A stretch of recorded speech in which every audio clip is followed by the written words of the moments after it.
এক অসহায় মেয়ের গল্প তুলে ধরব, যার নাম হচ্ছে সালমা। সালমার বিয়ে শাদী হয়নি। সালমা মাদ্রাসায় যে শিক্ষকরা আছে তাদের বাসায় রান্নাবান্না করে দিয়ে এসে পড়ে, তা দিয়েই সংসার চলে।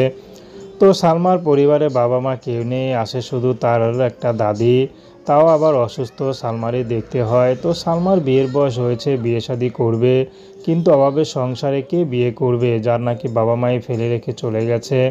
তার মধ্যে দাদিটা মানুষ করেছে সালমাকে খেয়ে না পড়ে, এখন সালমা যে বিয়ে করবে সেই পরিবার দাদি দিতে পারছে না বিয়ে শাদী, কারণ যারাই বিয়ে করতে আসে তারাই যৌতুক চায়।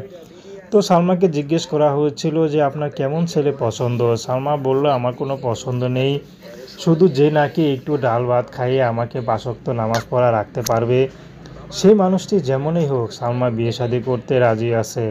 সালমার ব্যক্তিগত কোনো পছন্দ নেই, সালমাকে যে আপন করে নিতে পারবে সালমা তাকেই বিয়ে শাদী করবে। তো দর্শক, এই ছিল সালমার জীবনের সংক্ষিপ্ত জীবন কাহিনী। তো আপনারা যদি সালমার সাথে যোগাযোগ করতে চান, তার সাথে বিস্তারিত আলাপ করতে চান বা তার পাশে দাঁড়াতে চান, তার নাম্বার স্ক্রিনে দেয়া আছে, ওই নাম্বারে ফোন দিলে যোগাযোগ করতে পারবেন। তো দর্শক, প্রেম ভালো